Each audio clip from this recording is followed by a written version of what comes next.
think that's such a cool thing. And these two really embody that for me because they, and if you could go to the next slide, they take their time and perform on the weekends. They perform in El Torrito. I saw them on Sunday a couple weeks ago. They perform, as you can see, with other bands.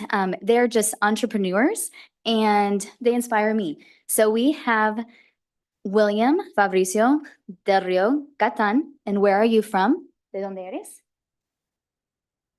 I am from Mexico, Zacatecas. Good job. And we have Sore Celeste.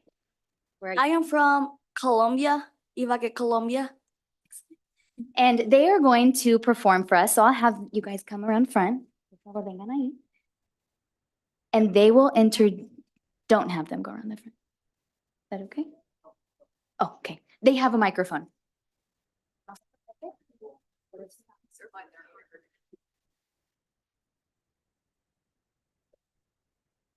So you can see them.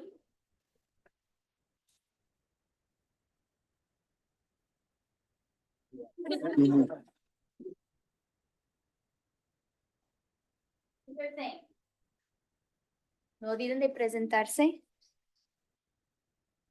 y la canción.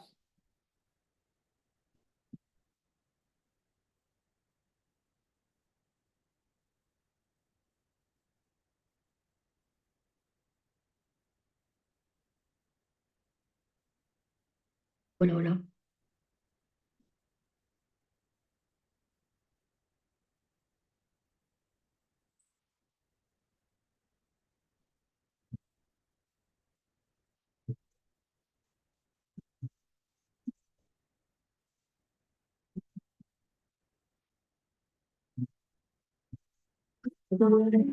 Cuando te vi pasar, sentí algo tan bonito que no se explica. Tú me cachaste y me gustaste más. Ay, qué chula rancherita, hola, ¿cómo estás? Yo vi tu panorama, que tanto me conquistas.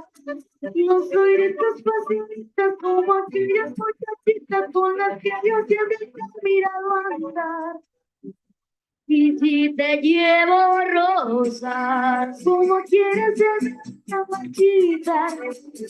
Y si te llevo serenata, como quieres ser mi papá. Ay, dime cómo quieres que te quiera, desde a tu manera. Tú me pones la boquita hermosa, que por ti haría cualquier cosa. Dime cómo quieres que te diga, si a ti no te quieren mis amigas, ya porque no me das mis amigas. Ya no puedo y yo no soy tan malo como dicen por ahí. Ay, ay, ay, no soy una tonta, me engaña. Wow.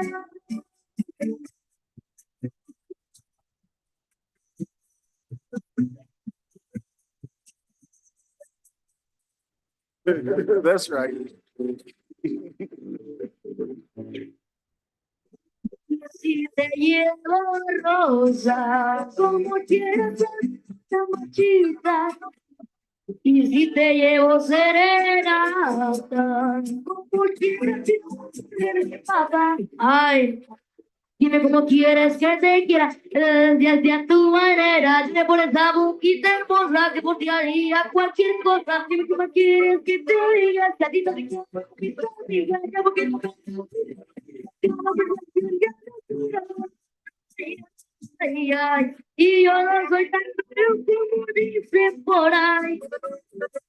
Ay, ay, ay, no soy una puta me engañar. Wow.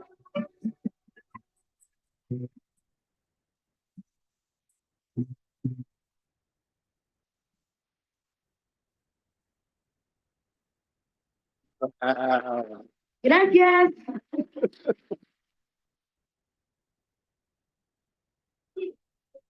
No, está bien. Yo creo que van a empezar. Muy. Okay. They were saying, do you want to sing another song or two more songs? And I said, I think they're going to want to ask you questions because everyone was so impressed.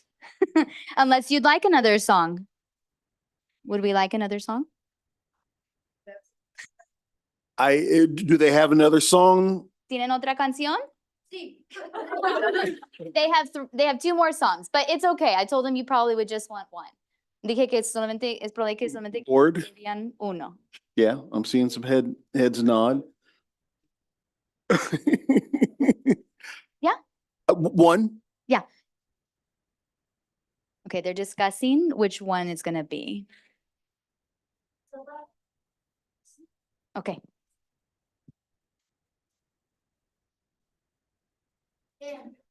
Me disculpa porque probablemente está muy alta la voz. Así que voy a tratar de dejar. Perfecto. No, he's saying that in this song, I get really loud. And so I'm gonna have to hold the microphone really far out.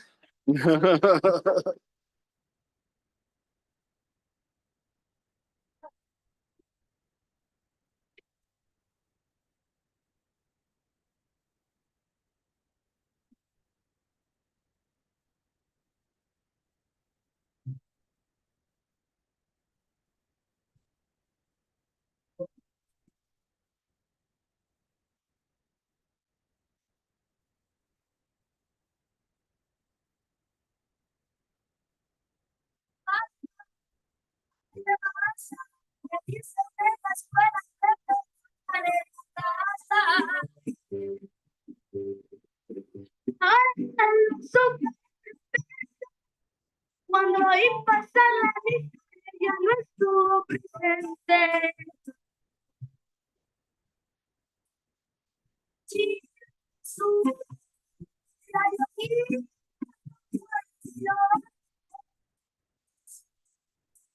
me dejó ya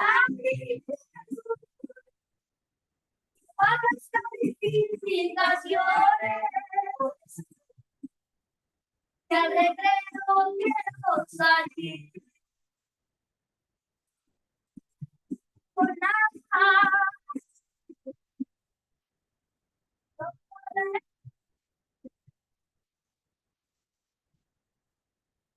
Se va la suspirada.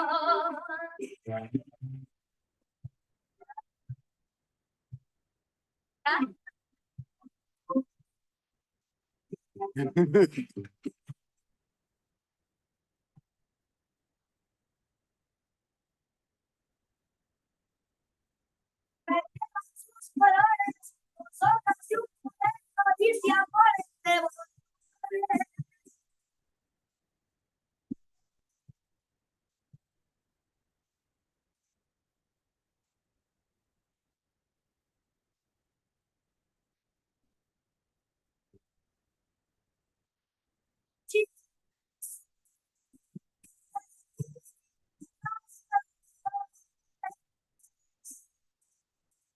Me dejó grande y tantas calificaciones. Que al recreo quiero salir. Por nada. No podré.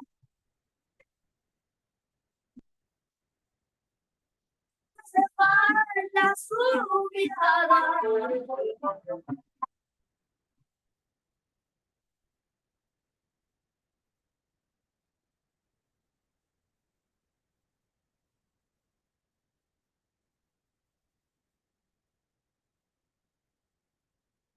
Ahora sí. Now, yes. Okay, now we're done. I know that our board has questions for you, and so we're going to turn it over to the board to ask you questions. And if you come right here to the microphone. There you go. And we do want to give you this recognition. Quieren dar un certificado para reconocer a ellos. And this is for an outstanding performance in honor of Hispanic Heritage Month. Congratulations. Let me Para shake your cantar hand. aquí para el mes de Congratulations, Hispana sir. Herencia. Felicidades.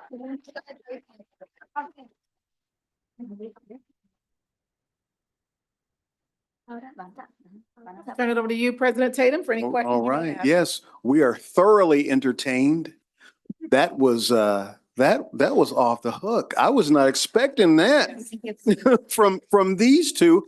So thank you for being here with us. Can you tell us a little bit about the two songs that you sung? Si quieres. ¿Qué? De las canciones que Ah. cantamos. ¿Lo digo en español? Si puedes en inglés.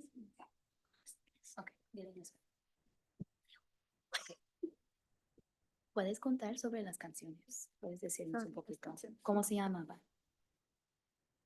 La canción que cantamos primero fue el tema de Dime cómo quieres.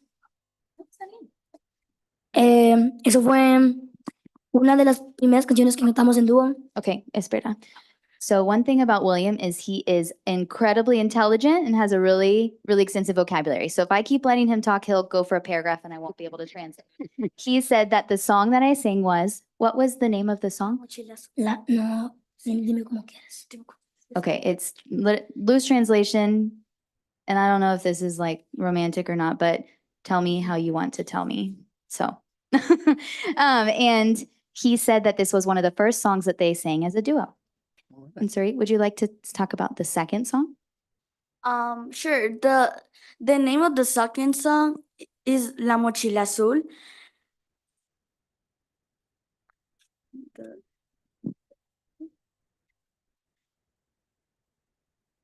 The back blue, that sounds a little bit more different in Spanish. Yeah. Oh, La Mochila Azul es un tema cantado por un cantante mexicano llamado Pedrito Fernández, que en su momento fue un cantante reconocido en México. So what he said is the song was sung by a Mexican singer whose name is Pedrito Fernández. All right. All right. Nice job. Very nice. You did a great job. Questions, comments from other board members? Mrs. Bowley? Go ahead. So I am assuming that there is a difference in your language that you have to negotiate working together. Am I correct?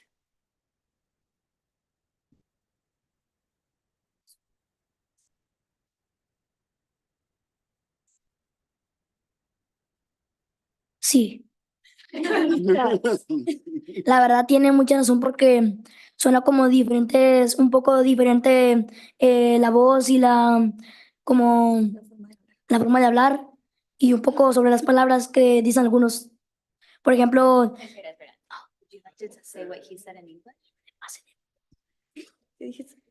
sobre yeah, because in Colombia are more like words like difference in Mexican because in Mexican are words they don't say in Colombia. So yes, they are different.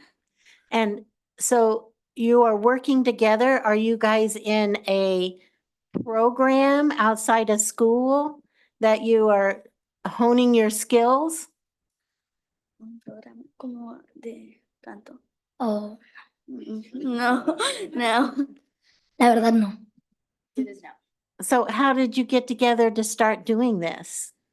Okay, so me when I was a kid, I like to when I was a kid, I was like to sing. So I told my mother I like to sing, so she put me in music skills. So that's how I learned sing. ¿Y tú? ¿Cómo aprendiste?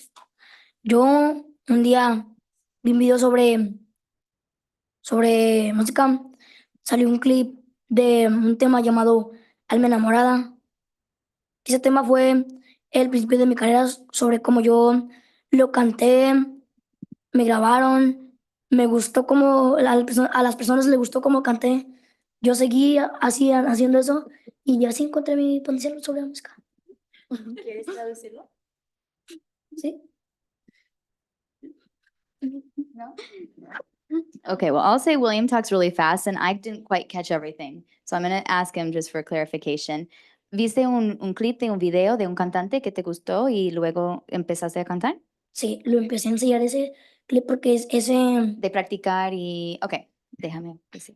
He said that he learned because he watched a clip of an artist singing and he began to rehearse that song and just liked it and basically taught himself. Wow. And It was beautiful, and we so appreciated you coming and sharing your talents and your skills with us.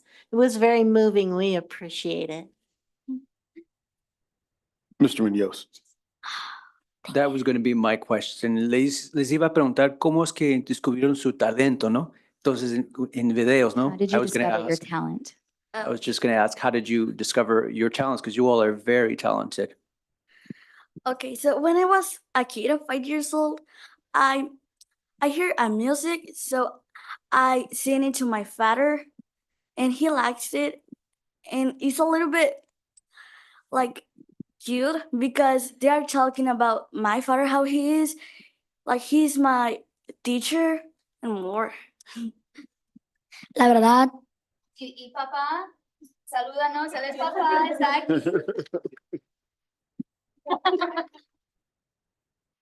y la verdad, yo, como les dije anteriormente que ensayé esa canción, luego me vine después para acá, Tepeca. Aquí comencé a ensayar más, me hablaron mucho de un grupo y entonces yo canté ahí, y ahí fue donde empezó todo. Conocieron. Ella era una compañera mía sobre la escuela. ¿Quieres decirlo? ¿Qué él dijo? I was he's my friend. I met him at school and we talk together. So I never know he sings. So when I go to El Torito, I saw him singing and I sing one song with him, but I forget to have his number. So that's my next question, which is, what is your experience like at Scott Dual Language? ¿Cuál es su experiencia en Scott Dual Language? ¿Les gusta? La verdad me encantó esa experiencia. Fue muy bonito sobre los profesores y me encantó. ¿Tú asistes a Scott Language ahora? ¿Ah? No. Entonces, ¿tienes dónde estás? Ahora mismo estoy en middle school en Jordan y la verdad extraño mucho a Scott. So he's currently a student at Jardine Middle School, and what he said is that would you like to say what he said? You want me to? He missed Scott language because he likes how the teachers are, and he missed all the secretaries, teachers, and more. Okay, so I am studying in Glendale Middle School, and I miss Scott because I made good friends, and it was very fun because we can learn another idiom, and I like it because when I was in there, I hear we can touch instruments, play instruments, and I love it. Thank you very much. Well, you are going to meet so many more students and amazing teachers in middle school and in high school. So we wish you the best of luck and look forward to hearing you singing in lots of other places. Van a encontrar más estudiantes y maestros en la escuela y se van a divertir mucho y les deseamos mucho éxito. We wish you a lot of luck. Gracias. I do not, I want to remember that Mrs. Schmidt is on with us if she has any questions. I do. Comments. I am just very impressed, and it's going to be fun to see what you guys do in the future. Awesome. Thank you both. Yes, this has been very, very wonderful. Right, we're gonna take a picture in a few minutes. Could I have 2 more slides just to share very Wanna fast. Go back to the slides? Ponerles allá, a mi lado. Yeah. Well, I would be remiss. Well, first off, wow, right? I knew you needed to see them because they just really are pioneers of change and just incredible students. If we go to the next slide, I'm not sure if you read it, but anyone who is of a descent from a Spanish-speaking country has Hispanic heritage. And so that's approximately 33% of our country and approximately 33% of our district. And so it's really important to us as a dual language school to celebrate it, and we have lots of events, but also across the district, other schools are also celebrating. I wanted to give a shout out to them for what they're doing. So if you could go to the next slide, please. So culture and heritage has all of these components, and you can see some of the pictures and what different types of things we celebrate. But I'd like to share, there's a picture there from Loman Hill. They had the bailadores folclóricos, so the folkloric dancers come to kick off their Hispanic Heritage Month. Many schools are playing Hispanic music during their arrival or at lunch, celebrating with, of course, Hispanic foods. For example, I love this idea at Jardine. They're having a staff potluck. What a great idea. Who doesn't like Mexican food? And they're also having, they also have shared that their teachers are teaching lessons to celebrate Hispanic culture, especially this month, as well as many other fantastic ideas. Also at Whitson, they have guest speakers, and there's just a plethora of opportunity to celebrate Hispanic Heritage Month in any subject, in any school, because I guarantee you there's an Hispanic student there. So I just want to encourage everyone to enjoy the atmosphere, the opportunity that we have to make sure to embrace and celebrate this culture. So thank you very much. Thank you.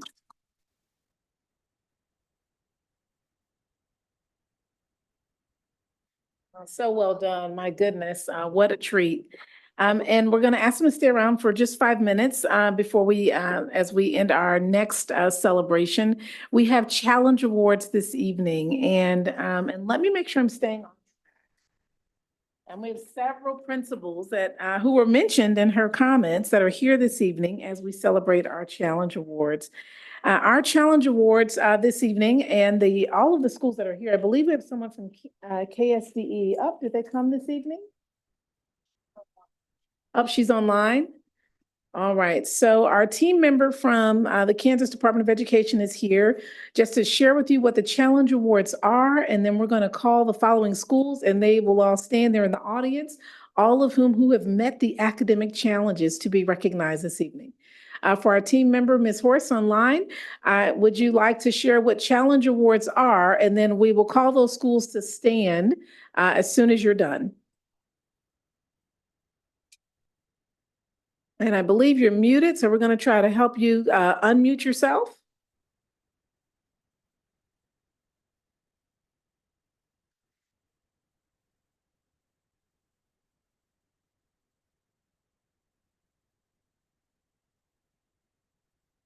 And as she's unmuting herself, I think our Chief Information Officer is helping you with that, and I think you're ready. Yeah. Ms. Horace, you want to give your a few seconds of update of all of what a challenge award is, and then we'll be honoring the schools that are here this evening. Okay, a challenge award is given to those schools who have a large percentage of students who fall in a category of needing more assistance because they fall in a group of students who have lunches, etc.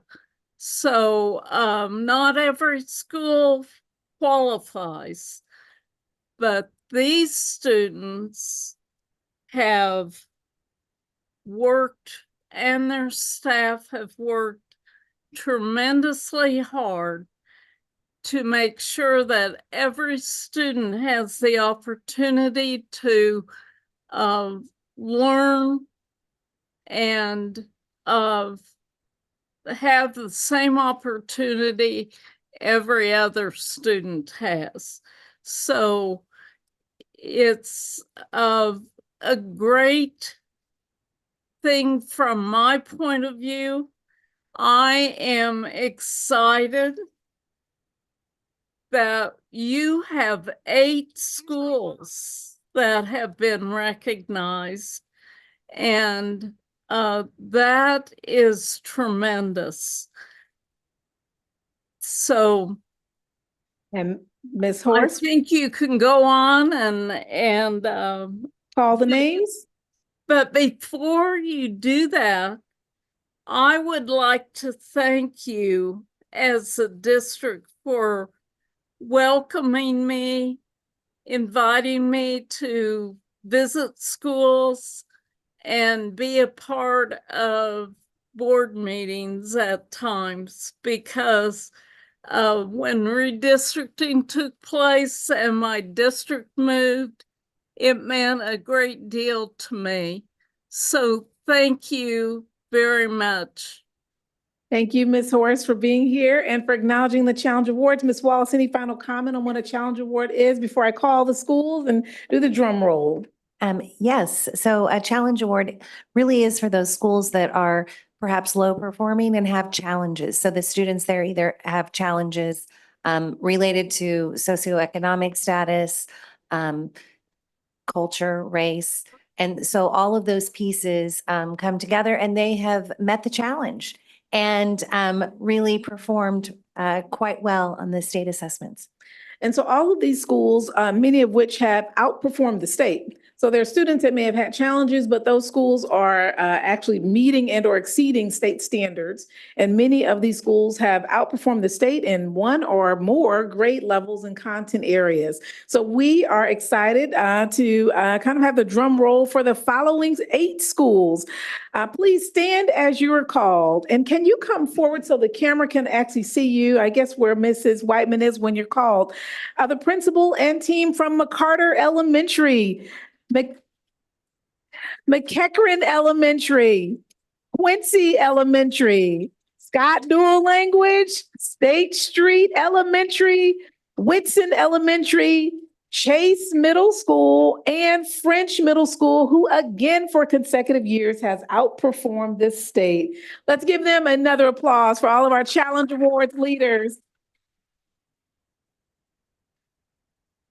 And with all of these leaders, and we also have it on the agenda as well, and we want to acknowledge Dr. Horst again for giving the intro. We will be taking a picture with those principals as well. When we get later in the agenda, if you do have a question for them, we can ask at those times. But for our young people that are here and both for our principals, we'd like to take a few minutes of a break. We have Chief Cochran down for a grant that he's received, but if we can come back to that and get the photos with our team members, that would be wonderful. Yeah, sure. Again, let's do give them another applause.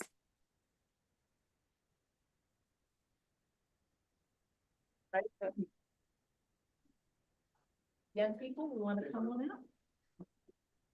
Right. And then principal, you follow right after I am. This is and if you like the film, come up to the real life. Yeah, well, I was going to let that happen. See, that's right.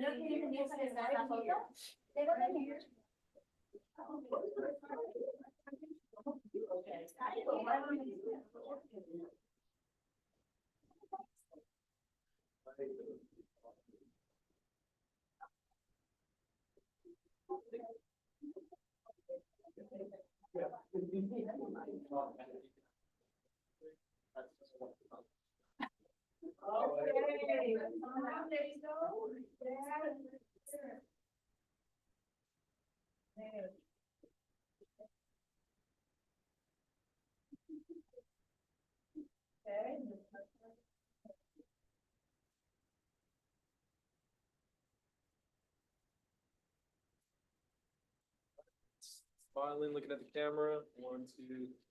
There we go.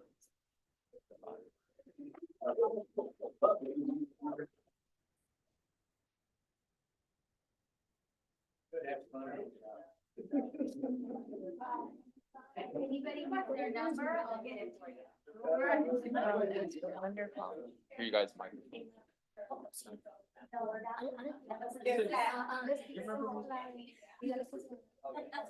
That was, and you guys.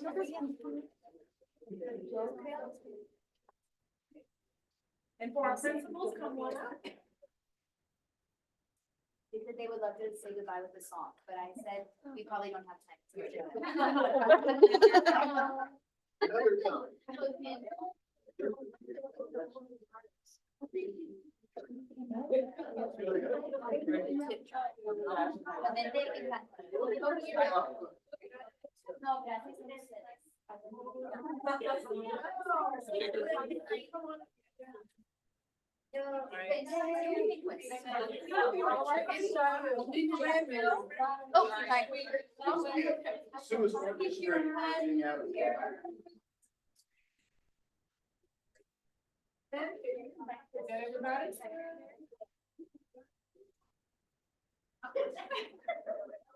All right, we're gonna look this way.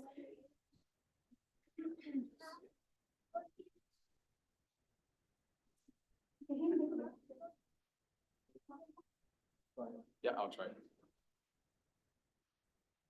1, 2.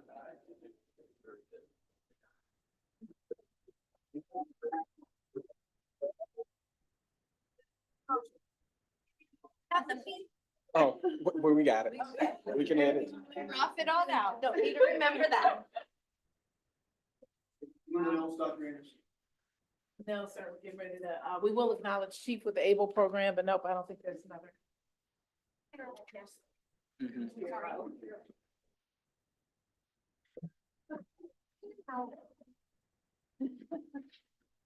We also want to acknowledge Happy National IT Professionals Day. We spent all that time, and we want to thank Dr. Horst. If you're still listening on the board meeting, I want to thank you for your many years of service and for your support to our principals and our schools.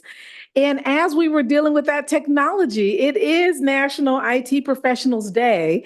It was actually on September 17th. So thank you so much, sir, for all that you do and for your team, Mr. Reinert. All right, with that, are there any questions for Dr. Horst or for our principals? We're getting ready to lean on into the ABLE Award, and that is our final award. Mrs. Bowley. Ms. Horst, thank you so much for all your years on the State Board of Education. Your support every meeting around public education was so evident. And I just want to thank you personally as your reign starts coming to an end, that you are so appreciated, and your guidance and improving education in the state of Kansas is just remarkable. You have so much to claim, and we thank you for that, for giving us that direction and helping us improve. Thank you so much for your service. Thank you for giving me the opportunity to serve. And I want to say to the staff and students of all 8 schools, they are rock stars.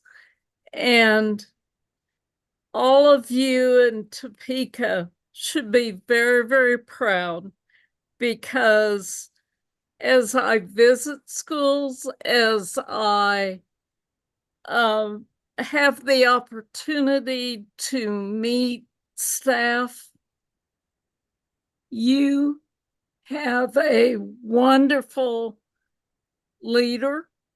You are all, as a board, wonderful leaders as well.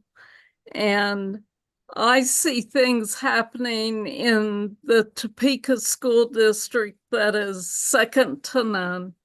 So thank you for all of your efforts. You make my job much easier. Thank you. Thank you, Dr. Horst. You.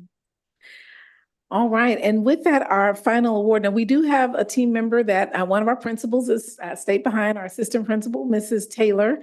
If there are questions about challenge awards or schools or any of that, she's at Whitson. It's also on the agenda later, and she'll be staying for the whole board meeting, and you can certainly ask her questions at that time as well.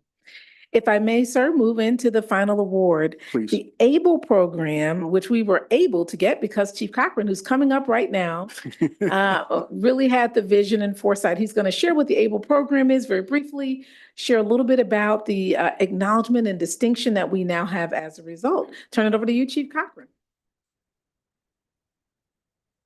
Thank you, Dr. Anderson. School Board, thanks for this opportunity to inform you about this program. Active Bystandership for Law Enforcement, ABLE project. What that is, it's a program that was developed in New Orleans, and it came after they came under judicial decree. And what it was is to have law enforcement to actively intervene when there's a fellow officer that's doing something maybe not right or appropriate or whatever. So it's duty to intervene is what the program is about. And so in the state of Kansas, these are the ABLE programs that exist. If you notice the top one, I brought the ABLE program to the Topeka Police Department back in 2020. And when we did that, we were one of 5 agencies selected in the United States to pilot the program. So it was a pretty big honor to do that. Since then, you see those other agencies that have joined. Topeka Public Schools, we were accepted into the program September of this year. Dr. Anderson allowed me to pursue this and bring this program to our agency. These are the goals of the program. Pretty self-explanatory, but one of the other things it does is also to help save officers' careers, to make sure they don't make mistakes that they shouldn't be making. And also it improves the relationships with the public, our student body, and our parents. This is by the numbers about the ABLE program. And so we're pretty fortunate to be accepted. And so our next steps in this program will be to get our officers trained. We will have 3 officers that'll be trained trainers, and then we will train our staff. It's an 8-hour training course. Once we become train the trainer certified, the nexus of this program will also be that we're going to become the state trainer. Our hopes are for school districts across the state of Kansas, as well as any other law enforcement agency in the state. When I brought it to Topeka, that was our primary goal, was that we would open it up. All the training is paid for by the Department of Justice. There's no cost to us. They train our trainers. They provide all the information for the training and all that. And so when I brought it to Topeka Police Department as one of the pilot programs, the whole nexus was we would be the trainers for the state of Kansas in essence. I feel we have the capacity to do that for the state of Kansas through the USD 501 Police Department. And it's going to be a great honor, and I think it's going to speak very highly and put Topeka Public Schools as the school district. We are in the capital city, and people will recognize that. And I'm very excited about where this program is going to go. I know the board likely has questions, so I'll turn it over to President Tatum. So Chief Cochran, thank you for bringing us this program. I'm pretty intrigued by it. The hope is that this really kind of bears fruit for our community and other communities across the state. And maybe as time goes on, we'll be able to see some data that comes alongside with this level of intervention to see how effective it really is. Because if it is, I mean, it does half as much as what it could potentially do. This is a pretty significant step forward in improving public morale and like you said, building up good relationships in the community. It looks like we're the only school district that has a police force in the state that's doing this. Yes, sir. You are correct. We're the only one in the state of Kansas. Amongst the other school districts that have police departments, we're the only one. Part of the application process, I had to get 2 letters of support from organizations that are community oriented within the city of Topeka. And I got a letter of support from the Boys and Girls Club. The other letter of support came from the Center for Peace and Justice. And so it's pretty involved. And part of the process is we also have to report our successes and failures and all that other stuff back to Georgetown University. So all this will be tracked. There'll be plenty of data that we have to provide. So you'll be able to see that data. Anytime you implement it, an officer does it, you're supposed to document that and record that. I have a daughter that's on the police department right now with the city of Topeka. And, when I brought it in, it was one of those programs that there's people that are hesitant about it because it's something new and all that other stuff. And since then, she says it's used on a daily basis on every shift. Anytime somebody starts getting a little amped up, she says she stepped in, she's had officers step in to say, hey, I got this. And so that's really what it's all about. Right. Fantastic. Board members? Dr. Schumacher? Is there do you have an estimate as far as timeline, as far as training those three and then what that looks like rolling out to the rest of our group and then looking forward, just so we know as far as like looking back, when would we look back and see kind of how far in the future would we expect to see some Yes, results? sir. I got the training schedule from Georgetown last week, and we hope to have our 3 officers in the train-the-trainer program in October. And then it's an 8-hour training program, and so we'll be looking at one of the professional development days that'll be coming up. We'll implement it. We hope to get that done by November, December, and we'll start rolling in with the new semester after January. All right. Mrs. Bowley? So I heard you say professional development days. We will use our officers on those days also to train across the state and not make our numbers low in our schools for, or our district for protection, safety? So what the idea behind that, when we offer the 8-hour training course to outside agencies, it'd be done over the summer when we wouldn't be required to be in the schools. Great, then this could be very exciting then. Anyone else? Mrs. Schmidt? Don't want to forget you. No, that's all right. I'll speak up. I don't have anything at this time. Okay, great. All right. Thank you, Chief. Thanks, sir. Thank you, Chief Cochran. Just have to say that Chief Cochran's vision and willingness to do some things that causes us to be a leader in the state and in the nation is tremendous. And we truly appreciate you, Chief Cochran, for your vision and for the application leading us to getting the ABLE Award. I'll turn it back over to you. Those are all of our highlights. Okay, thank you, Dr. Anderson. So the next item on our agenda would be public communications, but it appears that we don't have anyone signed up to address the board this evening. Okay. Thank you. That will take us down to the disposition of business by consent. So we're looking for a motion to adopt or to do business by consent. I move the board approve the items of business by consent as presented and authorize the board president or superintendent to sign the special project and purchasing contracts for and on behalf of the board. Thank you, Dr. Schumacher. Do we have a second? Mrs. Bowley seconds. Any further discussion? Mr. Munoz? I do have a question on 17.1 school improvement grant awards. I see a number of our schools are receiving additional funding focused on improvement. I wonder if somebody could speak to that. Yes, I would be happy to. So we have 8 schools receiving a school improvement grant, or what's now called an accountability grant. And these 8 grants include maintaining our mental health mentors that we started during ESSER funding. So those schools have been able to retain their mental health mentors. It also includes dollars to provide limited before after school tutoring and summer programming. And then it also has some consulting and contracting with Solution Tree around professional learning communities and using our data to make instructional decisions. And then some work with visible learning and continuing that work on teacher clarity. One of the things that I've heard a lot of things, but that would have been really impactful is the mental health mentors. And so I'm glad to hear that is part of that to help keep that going.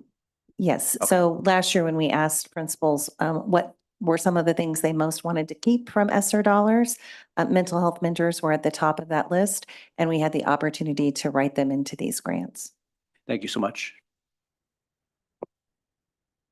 Okay. Doesn't appear that there's any further questions, so we will go to the vote.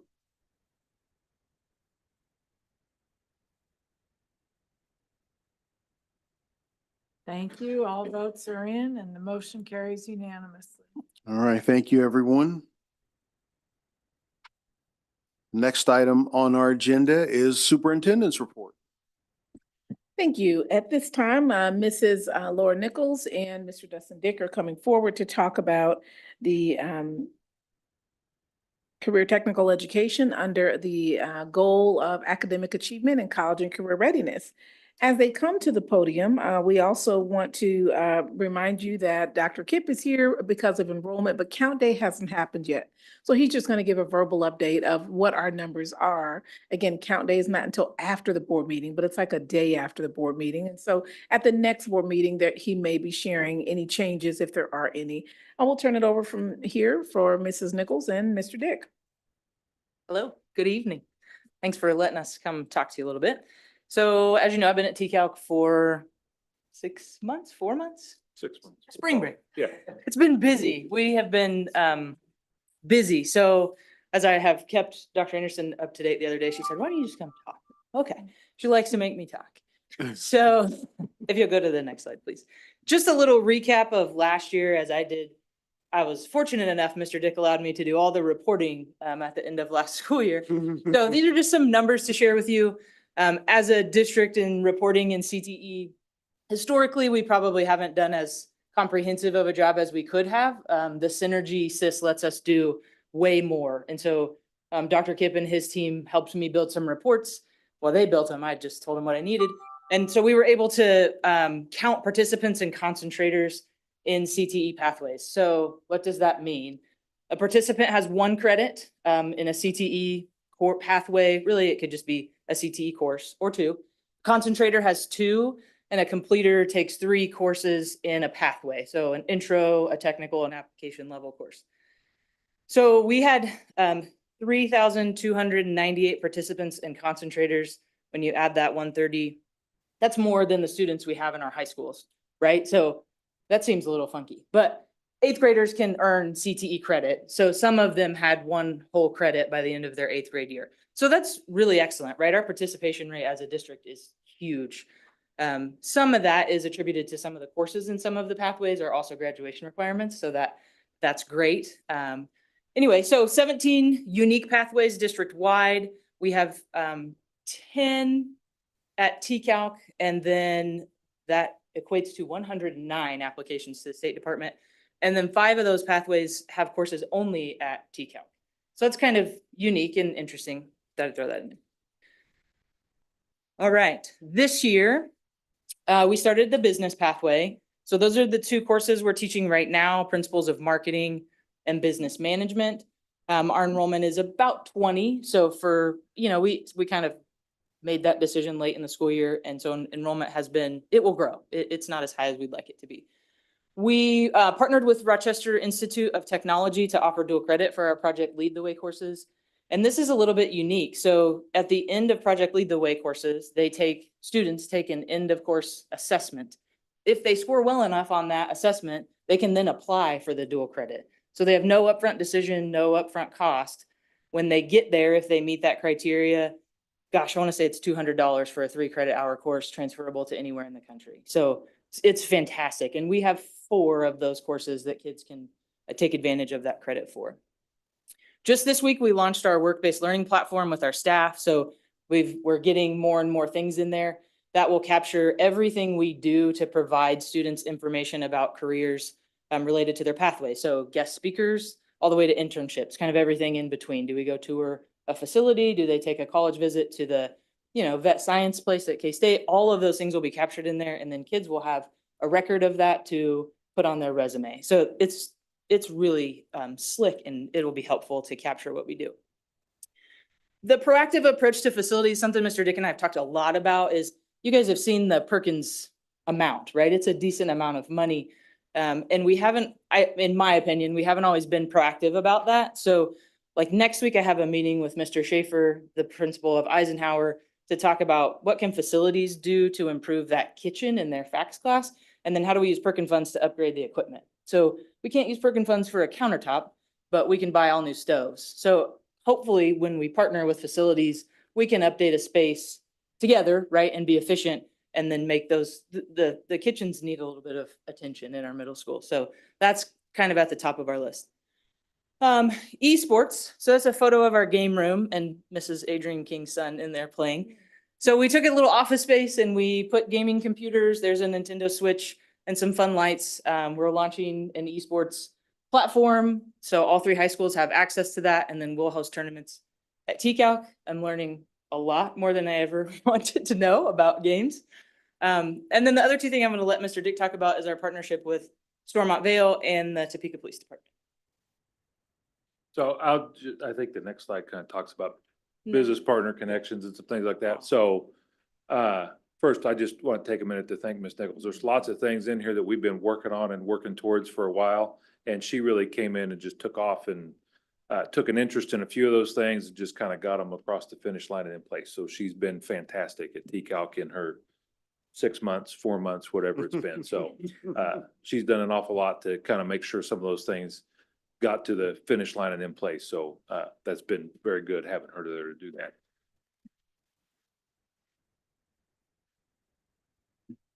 that. For the business partner stuff, we've talked a little bit about some of these things, but we have some unique partnerships within the community. And some of those have led to other groups coming to us and asking for similar things. And we hope here in the near future to be able to come to you with some additional partnerships. I keep telling her, don't get too excited and don't share anything yet. Let's wait till we get them in place because they're hard to bring to life and actually make happen. So, but we do have some things that we're pretty excited about that we're working on that we hope here in the next couple of months that we can bring and say we've expanded some partnerships to some other fairly large employers in the community and entities there. But we do have 2, and we've kind of become the place really in the state to do these things better than anybody else in that partnering with community members or businesses in the community and entities in the community to bring staff to the school that aren't our employees, but we help work with them to get a teaching license and what they need to do to offer high school credit. The employees come to us at the cost of that partner. We bring them students and space and they get the benefit of all of that program. And so Stormont Vale is one of those.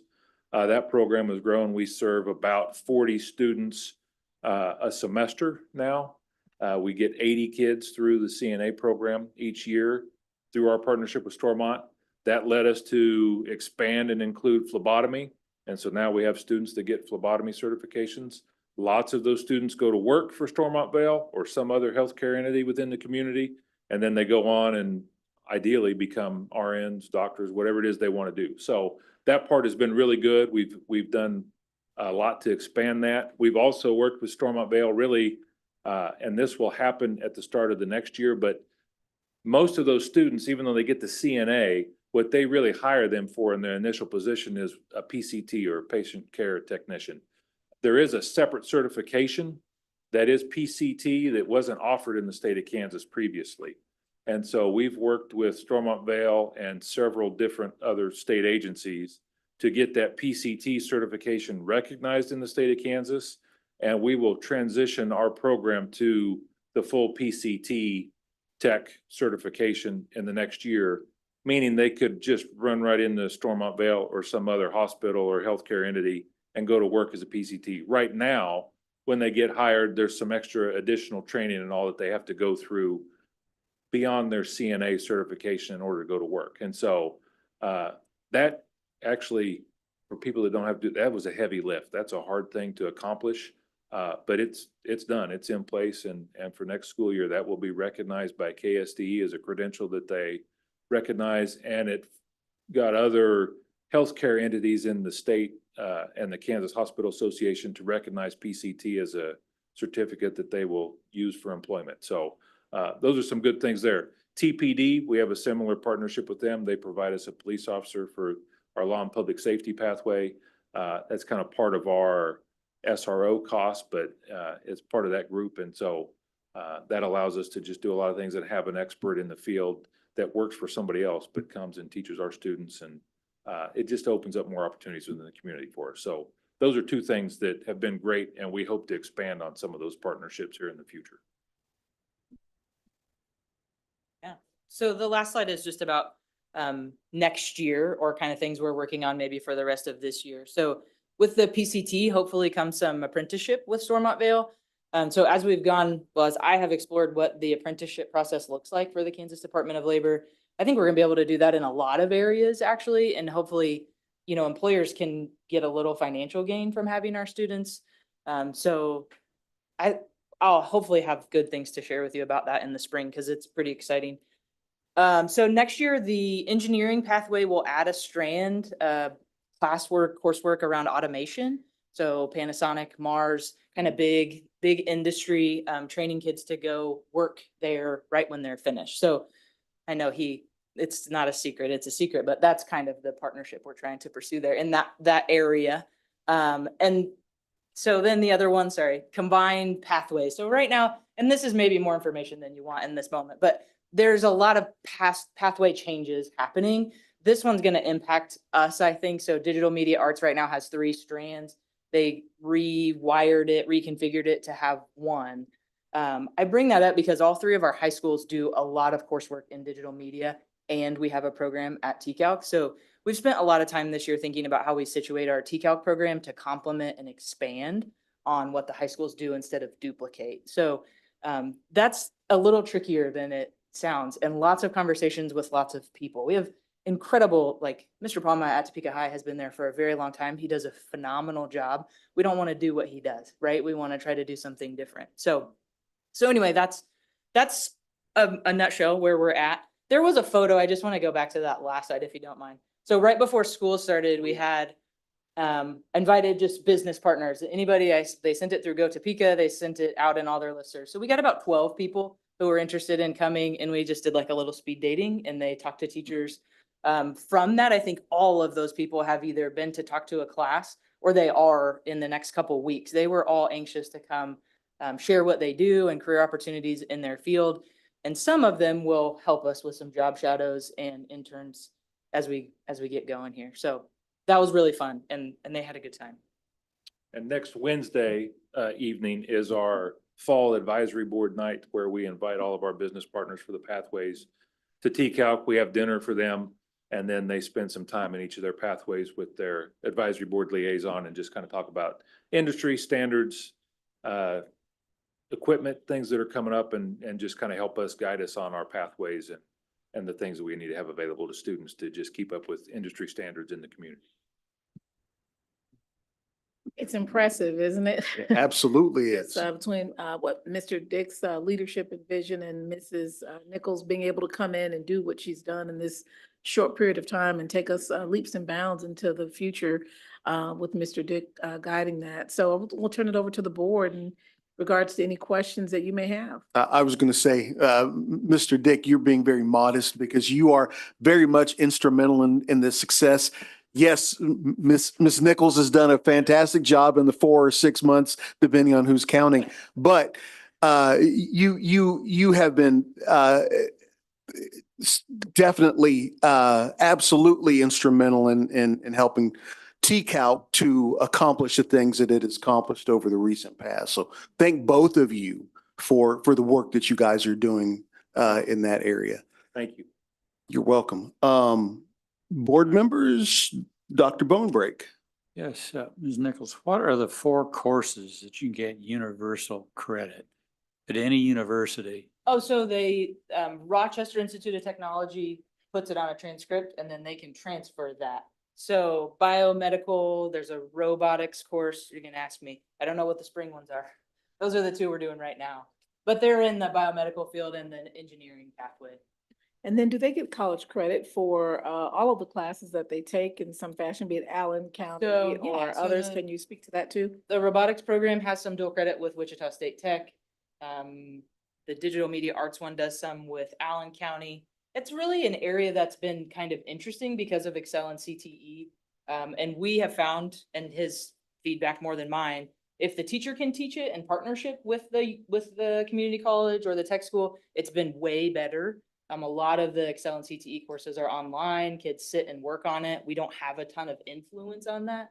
So we've been trying to get more schools to let us teach and get the credit that way. So that's another area to expand in the next year.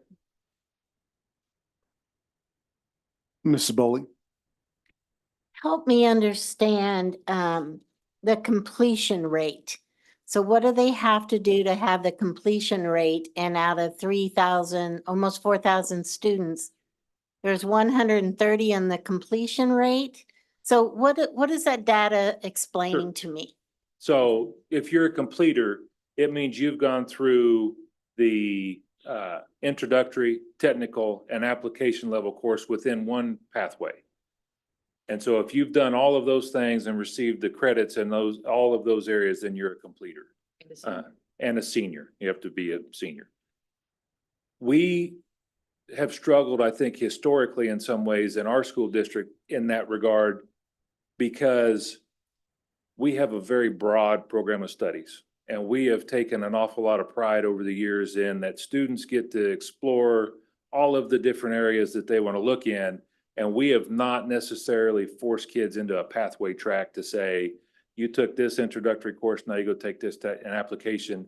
We really open our program of studies up to students to just choose whatever they want to do, the areas of interest that they have, whatever that may be. They may get 2 courses down a pathway, but not do the application level one. You know, they may go into 3, 4 different pathways in the time they're in high school. And really, I think just as a district, that's kind of been our stance, probably more historically, about letting kids explore their interest and what they're, rather than there are some places that will force kids down a particular path and say, you know, you've chosen to be, some of that in some places even determines the high school they go to. And then this is the path you're on and you're going to take and be completers there, where we haven't done that. So we have just gotten to 130 is what it is. That has historically been hard for us to track. She mentioned that Synergy and some of the data collection that we can do within Synergy has made that easier to do. So we think we have a much more accurate number now of the actual completers that we have than we have in the past. You can be a participant just by taking one class. So for instance, right now, and this is actually going to change in the next year, so it'll probably really drastically affect that number of almost 3,300 participants. But like biology is an introductory course in a lot of different pathways. So any student that enrolls in biology gets to be counted as a participant in a CTE pathway for that year. So for us, it's all of our freshmen. So that's a little misleading sometimes on how many are actually within like a pathway, intentionally trying to get through a pathway. One thing, kind of to Mr. Tatum's comments earlier, we do have roughly 400 students that are at TCALC participating in pathways. And really, when you look at other places that have a building or a program similar to a TCALC, I feel like we're light years ahead of them in participation, because when you look at, that's primarily juniors and seniors, we have roughly 2,000 juniors and seniors. There's, you know, approximately 950, 1,000 students per grade level for us. That's about a 20% participation rate, which is really high. That's, most of these places have 5 or 10% if they're lucky. So I would add balanced based on high school, race, gender. It is reflective of our district population. So that's pretty impressive too. I think CTE gets a pinhole or pigeonholed sometimes for a particular kind of kid, but that's not, we serve just like our high schools do. I do like the fact that we give students the opportunity to explore, because so many of our students will graduate from high school and they still don't know what they want to do. You know, So I really, unless they want to go down that pathway that they take 1 or 2 courses in, you know, my own personal opinion, and that's something to discuss as a board, I don't want to force them into that pathway just because they found an interest for 2 of the courses there. I think it's an age where students are trying to figure out what they want to do in their next steps of their life, so. I tell people all the time, a perfectly fine outcome is a kid coming here and deciding, I hate this, and this is something I don't want to do in the future. That's fair. There's nothing wrong with that. Learn it now and go do something else that you really, really are going to enjoy.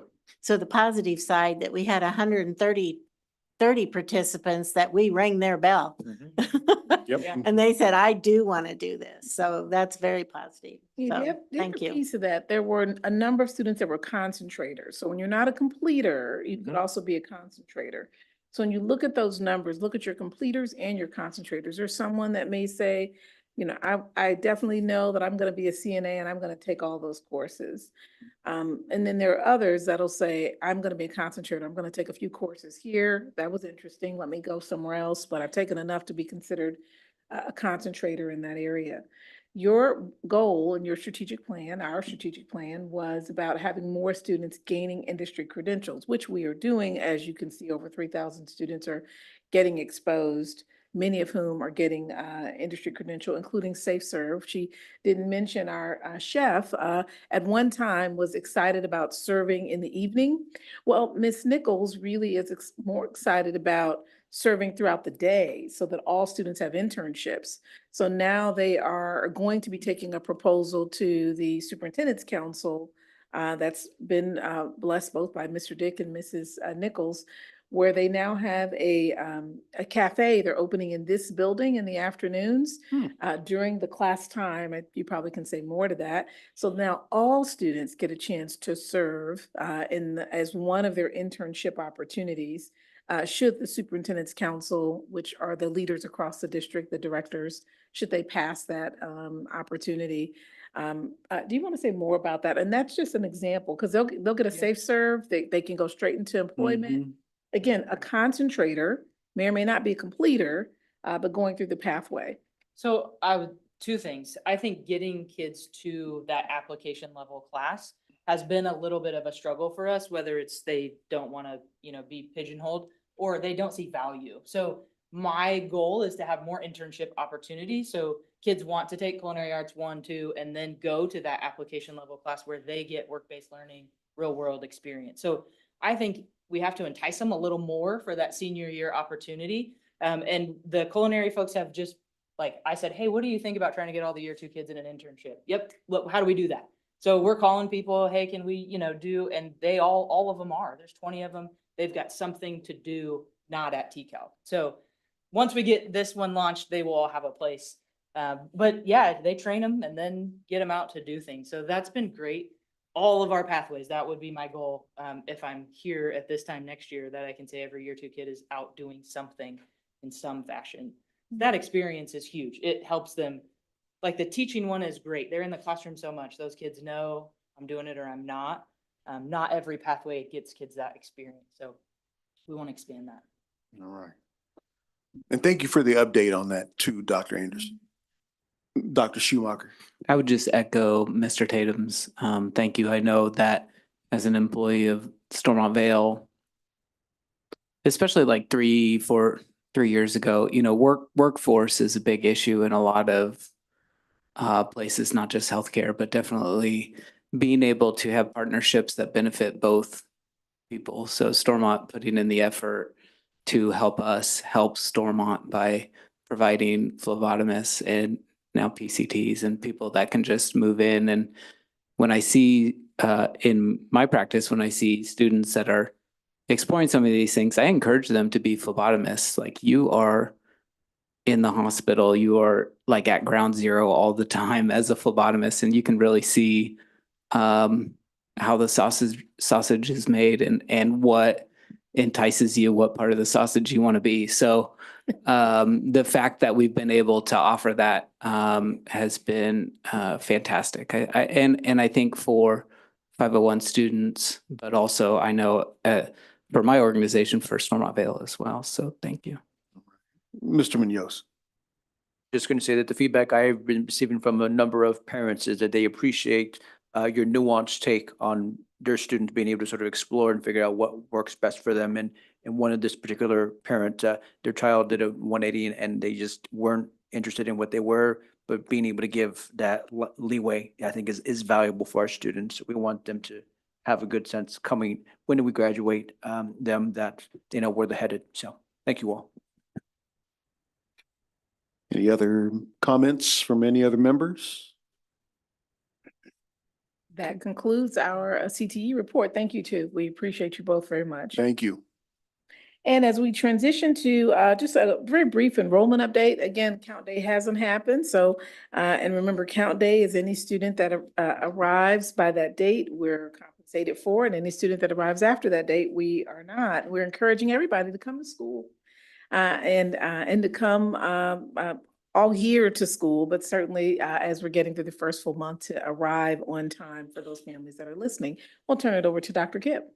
Good evening. Yeah, tomorrow is one of my favorite days, Count Day, and Dr. Bone Breaks, because you get that one day a year. But just for background, if a kid is sick or gone tomorrow, we do get to still count them if they meet one full day before the count date and one full day after the count date before October 4th. So there's kind of the safety net if kids are actually gone tomorrow. So I have some really good news.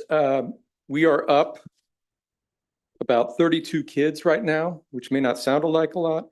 13,023 is our current enrollment, unofficial 9/20 count date. But what I'm really excited about is the growth at the preschool and elementary levels. We're seeing enormous amounts of preschool applications. We have a wait list. But if you think long-term, those are going to be the feeders for middle, high school, et cetera. So I'm really excited about that.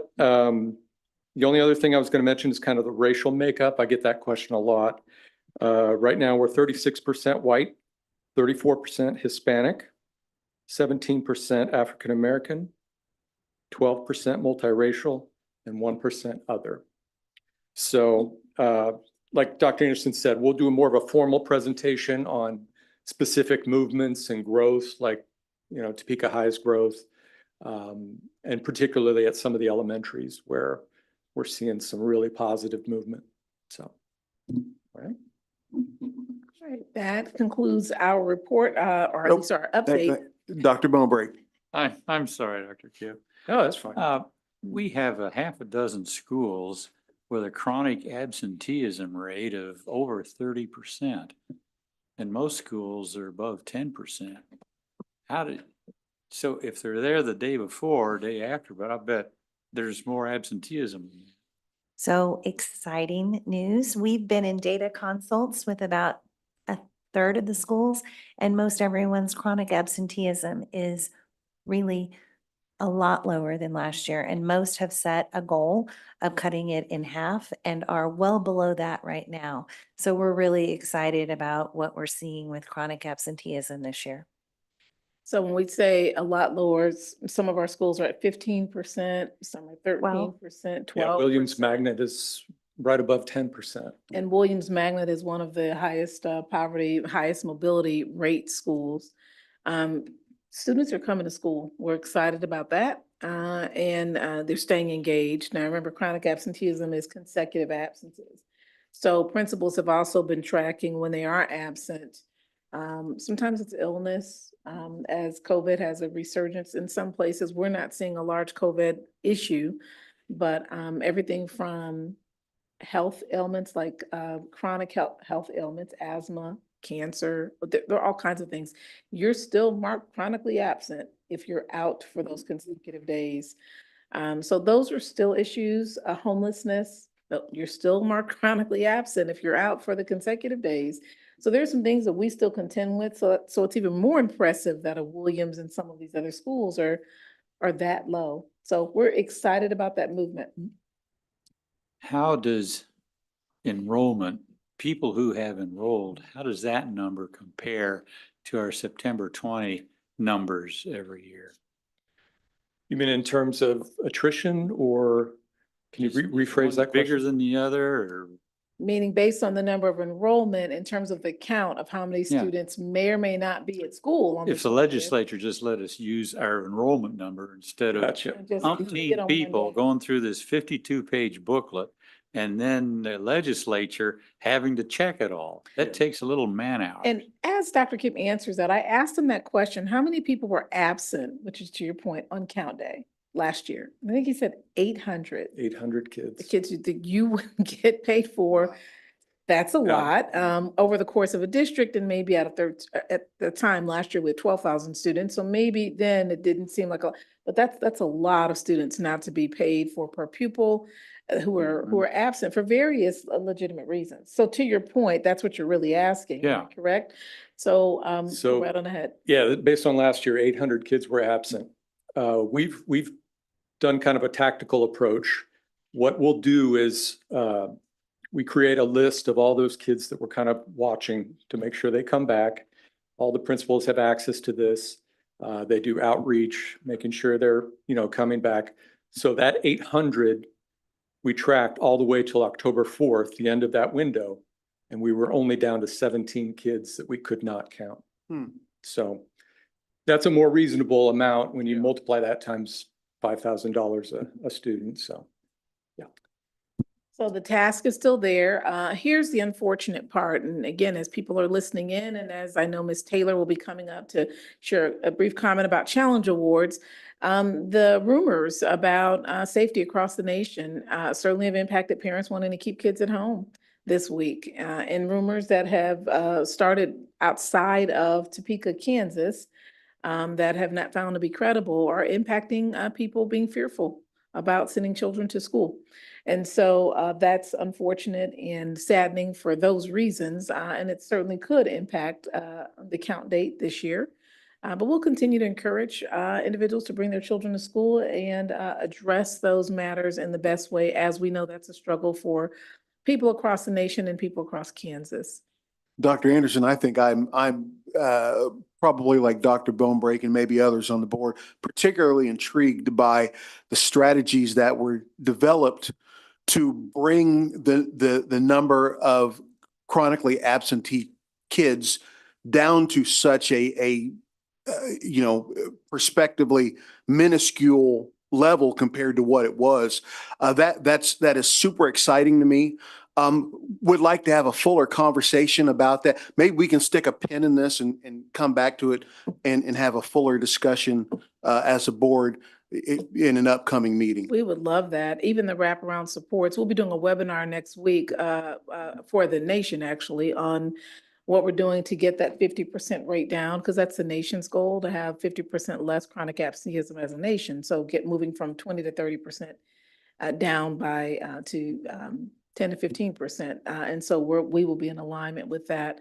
But even something like housing and all of these apartments that have lowered their rents to $600 and $500 and giving a 10 to 20% discount, 10% discount for Topeka Public Schools employees, that's making a difference for families who would otherwise be absent and be home, they may be homeless or in transition. Even that's making a difference. So wraparound services, they do matter. And it impacts who shows up and who has the availability to show up. And I'd be remiss not to mention the use of data in real time. Synergy? Synergy, the data that is being leveraged by these schools and principals, they can know in real time who has a consecutive absence, who has missed, 2 to 3 days in a row, triggers a home visit, and that kind of outreach and wraparound services for the students, I think is critical cog in the wheel of reducing that chronic absenteeism. Because before it was like, by the end of the year, okay, we didn't have that immediate intervention of leveraging that data. Now we do. And it's like, we can just boom, get in there quick. And, I love data. So yeah. And I'll remind. I think we picked up on that. Yeah. I'll remind the board when the data consults are, if you'd like to sit in on one to hear what that conversation looks like. Very briefly, as we've concluded our report, as Ms. Taylor comes to the microphone, she's a Challenge Award winner who also will be having our data consult the next week or two, I believe, at your building. And can you briefly share, in terms of your Challenge Award, what you all have done to ensure that progress? Whitson is one of the schools that's outperformed the state, so their progress has been tremendous for consecutive years. But can you just give just two or three things that you all have done that really has helped propel that progress to meet that Challenge Award level? Yeah. Well, thank you so much for having me here. Good evening. I think the things the district puts in place, such as the data consults, really help us look at students at a student level. It's not just a number, but really digging in and understanding, okay, what is going on with this student? How can we support them to move forward? We're honored to get to serve students from a variety of backgrounds. And so I think just really understanding where our students are at and being able to move them forward, and the encouragement to build in those wraparound services, like with the mental health mentors, those types of things where we can really support the student as a whole. Their data team and leveraging of data is exceptional and beyond what you might see in many places. So I'd encourage, if you want to sit in on a data consult, just their documentation of mental health, academics, all of that it's impressive. Of course, they're also the school where the Strive Room is, which is serving autistic students. It's the only place in the district. They're also the school that has the English and Spanish enrichment, which is the only enrichment program in the district. So there are a lot of unique nuances to that building, and the level of performance is exceptional. Thank you so much. That does conclude our report as it relates to career technical education and challenge awards and academic achievement. Thank you, sir. Okay, thank you, Dr. Anderson. So in looking at our agenda, it doesn't appear that there's discussion items or action items. So believe it or not, we're at the tail end of our board meeting, and it's time for board meeting comments. So I think we'll start with you, Dr. Bonebreak. Well, the Health Insurance Committee met and LR managed to arrange so that we wouldn't have the percentage increases that really anybody else in the state had.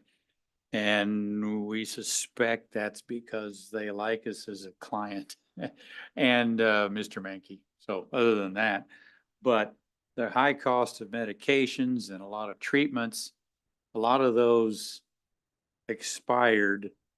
I don't think the lives expired, but the treatments and medications weren't necessary anymore. So the actual per employee cost per year has been pretty good, stable for the last year and a half, 2 years. Inflation only, it would have gone up, I think, like 15%. So we're actually increasing less than predicted, and we've got a good rate. Interestingly, if we shop other vendors, we would lose our guaranteed rate. Fascinating. Wellness committee kind of met. We passed out t-shirts yesterday at the Family Fitness at Hummer. Must have been several hundred t-shirts passed out. We need more small ones because the kids are the ones that really liked them. They didn't do extra larges. Maybe they'll go to sleep in them in sleeping bags. That's all I have. Thank you, Dr. Bonebreak. Mrs. Bowley.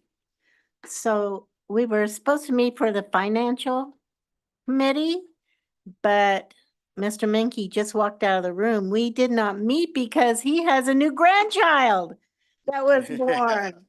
So he's going to get back with us on that, and we congratulate him on that new addition to his family. He was pretty excited when I talked to him. I wanted to congratulate our Topeka High Drumline for being selected at the Kansas Association's of School Board Showcase. I'm just really excited to see what they're going to do. The showcase is on Friday, starting in the afternoon. And so they will be there in November at the conference. And so for anyone who's going down for the conference, make sure you spend some time with our awesome drumline. They are remarkable. Their performance last night at the wellness event they were just so good. You can just see them growing every day. I wanted to thank all the teachers that got involved with the Constitution Day and celebrating Freedom Week. That is so important as it's an election year to be able to understand why the United States is so unique. I appreciate all those teachers' efforts. A huge congratulations to Miss Tanya Foster. I knew Tanya when she was first hired in Topeka Public Schools. She was selected as the Kansas Association of School Librarians as the Presidential Distinguished Library Media Specialist Award. And I can tell you she worked so hard at Topeka High, getting students into the library, working with not only helping them learn how to love reading, but also their mental health and stress issues. And she's just quite the person for getting other specialists involved in training. She'll send out a Facebook post and say, guess what's happening? Who's going with me? And she gets some very excited people to go with her to all kinds of training for the library. So congratulations to her. I was going to say, we were at the jacketing ceremony yesterday, Dr. Schumacher and I, so he might want to say more, but it's just so wonderful at TCAL to see the parents' pride as they slip that jacket on their students and sign that contract into the next step of their students' education. And we just really appreciate the parents' support on that. We were at, several of us were at the Pine Ridge today, the new library for our preschool. So Miss St. Clair has been working really hard to make sure our preschools have the same access to libraries as our other students. And so she helped open up a new library today for our Pine Ridge preschool students. And it was just fun watching them come in and find books to look through. It was just such a rewarding, not end of my day, but close to, in the middle of the day. How about that? And thank you all to the staff when we talk about the absenteeism. I know what the effort is for our secretaries making phone calls, all the way through our teachers, our social workers, our administration, keeping track of that data. It is really a lot of lifting that goes through every part of our school to help get students there and help parents understand that just 2 days out of the month, out of 1 month, every single month in a school year can take away so much education from their students and set them back in their education. So I want to thank all of those people doing that heavy lifting to get our students there. Thank you, board. Thank You you. guys Oh. are awesome to work with. Thank you. Hey, hang on. Mrs. Schmidt. I do not have anything, so you can go right to Lalo. Okay. All right. Will do. Mr. Munoz. On the theme, yeah, as far as committees, policy and equity are next week, so we'll have a report, the following board meeting. The only thing I'll just add to the new library at Pine Ridge is that part of the effort behind it is making sure that we encourage parents to support these students to read. The more that parents and those adults in their lives can read out loud to them from a very early on age, sets them up for success. And so that's what it's all about. And obviously, as Ms. Boley said, the work on behalf of our library staff to make that possible, Ms. Tanner and everybody over at Pine Ridge is certainly appreciated. I think it gets at equity, making sure that all of our students, no matter where they're at, in our district, have access to books. And I believe also they were sent home with books, right? And United Way is right. So there's a lot of partners that were involved in this effort. And as I was saying, they were sent home with a bundle of books. So they're going to have books at home as well as have access to books while they're at Pine Ridge. So certainly one of many efforts across our district. And I think that's it. I was at Family Fitness yesterday. It was great to see all the work done by our staff, because it really is every school, every department you can think of was there in one way or another, doing their small part to sort of put this event together for hundreds of students and their parents and their adults in their lives. So we're appreciative of that effort to get individuals active and have fun at the same time. So thank you. Dr. Schumacher. I had no committees. And so I would echo a lot of what was said. We did, all of us here were at the TPS Foundation breakfast last week. That's right. I think that was last week together. And that's always refreshing and celebrating. I did spend last Thursday at the Topeka High football game, which they won. So they're 2-0. So shout out to Mr. Philbick and the work he's doing. And our family, we are big supporters of the band, and it makes it a little easier when the football game's good as well. and then the college prep jacketing. So these seventh graders, there's a few important seventh graders in this class. My daughter being a seventh grader, I knew quite a few of those kids. So it was great to be able to experience that with them and be able to celebrate with the students and getting them ready for that journey, and then celebrate with the parents as well. And Dr. Anderson spoke to the white coat ceremony and kind of the mirroring between the white coat ceremony and the jacketing ceremony. And having gone through the white coat ceremony, it brought back potentially some PTSD, but because it was like a bad 7 years after that. But it's great now. But no, it was extremely special, and I felt very lucky to be able to make it to that. And then family fun fitness night last night. That's always an important part for our family, to go out and enjoy not only the activities, but to be able to see other people in our community and old friends and faces that maybe we hadn't seen in a little while. So that was, it's been a great 2 weeks. I think that's all I got. When you do conclude, Mr. Tatum, your comments, they did make a video for you all. It's 1 minute of the Family Fun Fitness when you're done with your comments, sir. Okay. I don't have much. I don't believe that I have had any committees since we met last, because as Ms. Bowley pointed out, we didn't have the finance committee because of the new addition to the finance team, an extended member of the finance team. And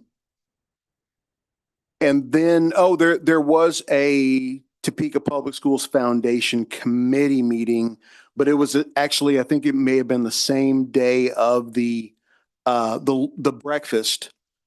And I wasn't able to attend because there was a kind of a last minute notification that went out. But I understand they'll have another meeting in a few weeks. So I'll plan to be at that one. And then I think it was Mr. Munoz that mentioned the policy committee meeting that's coming up on Monday. Unfortunately, I won't be at the policy committee meeting, Mrs. Whiteman, because I will be in Wichita orienting a brand new staff member to my team. So I'll miss that one, but I'll catch up with you all on what took place. The only other thing that I would add to was both Mrs. Bowley and Mr. Munoz mentioned the library ceremony today at Pine Ridge Prep.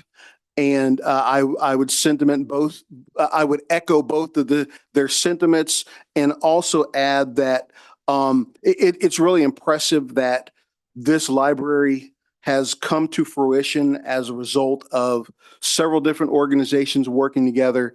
I think spearheading it was Topeka Public Schools, but has also been mentioned the United Way. And then I guess also the Topeka Housing Authority had a hand in bringing it together too. So I think that's absolutely phenomenal in leveraging community resources to make that happen. And I think there are also 2 students, right, who did some work there. Is that yes, that's right. That's right. Thank you, Mr. Munoz. There were 2 Topeka High students that contributed to the artwork that really kind of ties the entire library together. There's a theme of the outdoors, mountains, forests, wolves, stuff like that. It's really very cool.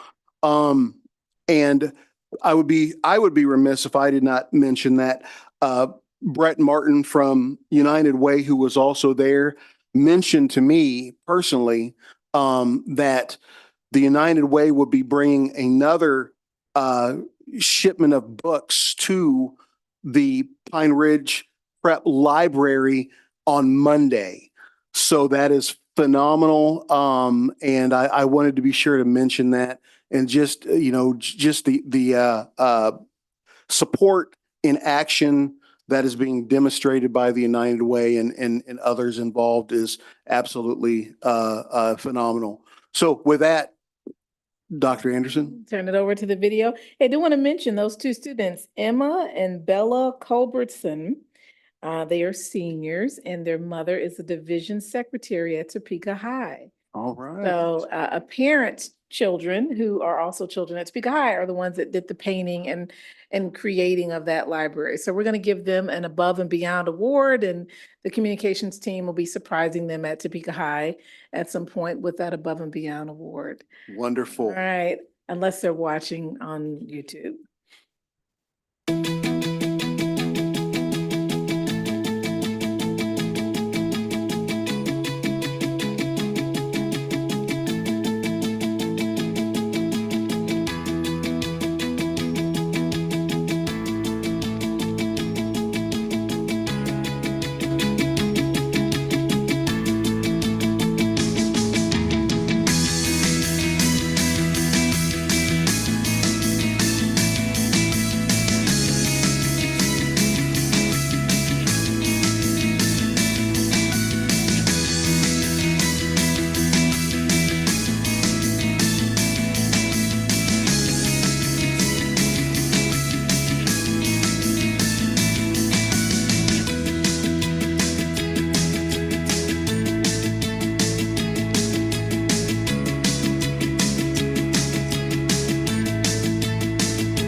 Thank you, Mr. Williams, for putting that together. You did a very good job. Yeah, I'll nice turn it back over job. to you. Okay, and with that, looking for a motion to adjourn. I move the meeting adjourned. All right, we have a second for that motion. Dr. Bonebreak seconds. Any further discussion? All right, all in favor, raise your hand. Any opposed, same sign. Okay, thank you. The motion passes and we are adjourned.